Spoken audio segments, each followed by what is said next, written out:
Let's redesign this table in such a way that it satisfies the first normal form. I looked up the requirements for the first normal form, but I don't understand them. So the whole point of all normal forms is to do two things. Number one, to safeguard your data from anomalies, and number two, to make it easier to work with the data. Each normal form has its own way how it approaches these two things. They are numbered from 1 to 5 because they are supposed to be implemented exactly in the sequence. So you don't do the second form before you are done with the first, and so on. Also, the first normal form is the most important and it's a must.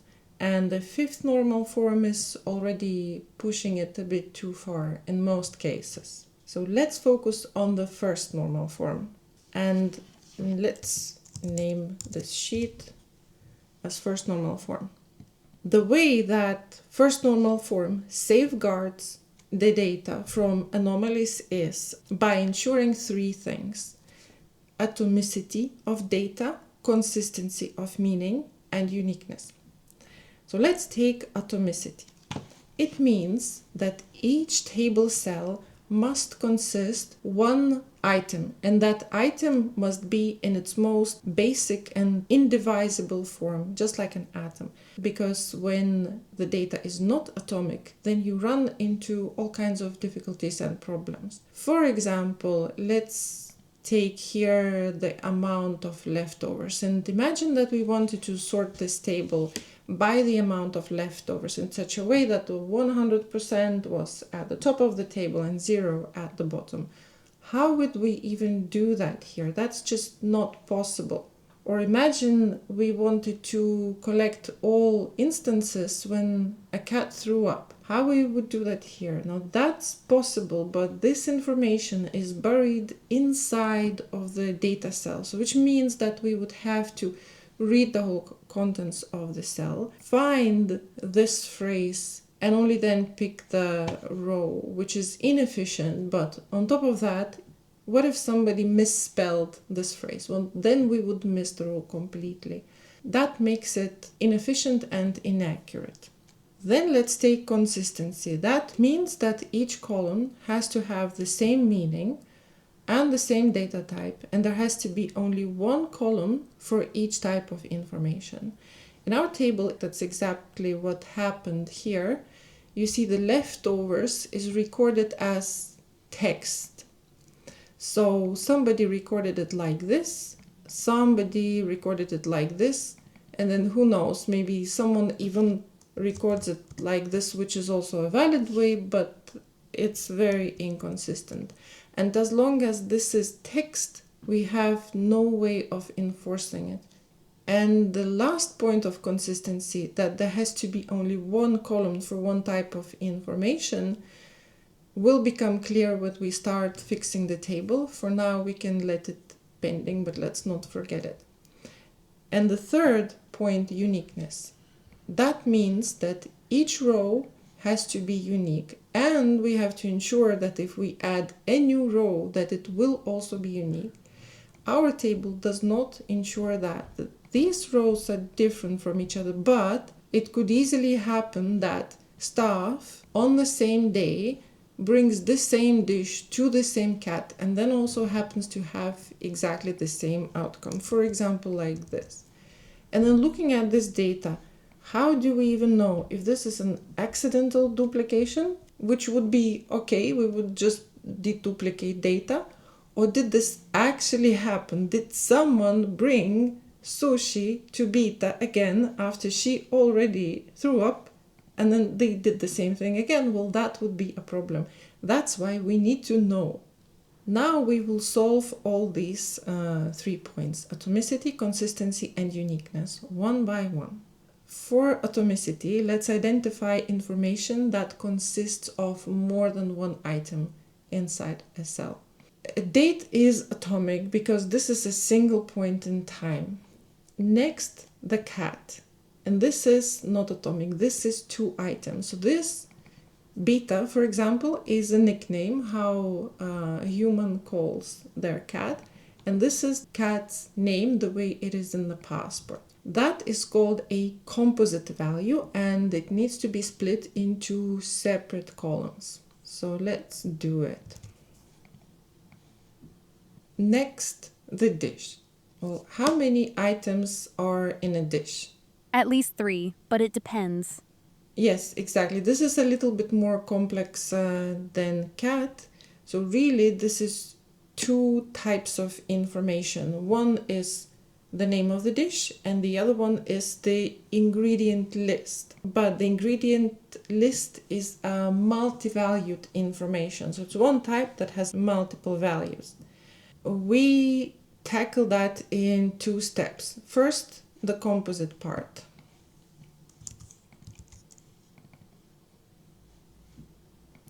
Oh, I forgot. Now here we have one type of information, but it's multi-valued, and we cannot solve multi-valued information the same way we solved composite. Let me show you what happens if we try it. So that would look like this. And remember what we left about consistency just a little earlier, that for one type of information there should be only one column. And here we have one type of information, ingredients, but 2 columns. That violates consistency and causes all kinds of problems. One problem is that we have empty spaces, so that's of course a waste. But also imagine that we need to find all occurrences where salmon was served to a cat. Where do we look for that salmon? In one or the other column? I guess we then check both columns, but then imagine that we add a new dish that has 3 ingredients. Okay, then we need to extend the database. We need to add a 3rd column so that we can store the 3rd ingredient. We have even more empty space. And then we also have to remember that we need to update an app, because when we were looking for the salmon, we were checking 2 columns, and now there's 3 columns to check. And if we forget about that, we are going to be missing the thing. So this becomes complicated, and there's plenty of opportunity for mistakes. And the inconsistency of this multi-column situation is that we have one information, ingredient, but it can be either here, or who knows, somewhere else. And we can't be sure. We need to design data in such a way that if there is certain information, then we know where do we find it. But what's the solution then? You are not going to like the solution for now, but bear with me. So when we can't split things into 2 separate columns, then the only thing we can do is to split it into separate rows. This is how we do it. So we take the salmon, we put it here. Then we don't need a separate column, but we do need to fill this. So we need to duplicate the information. But there's more duplications now. Yes, we have this data redundancy or duplication, which is a waste, but the thing is that the first normal form allows it. We will deal with this duplication when we do the second normal form, but right now we're not violating the first. Right now let's finish with the first, and we have one more column to go. And here we have 3 pieces of information, and each piece consists of name and value, except the last one. So reaction is the name of the information, so that will become the name of the column, like this.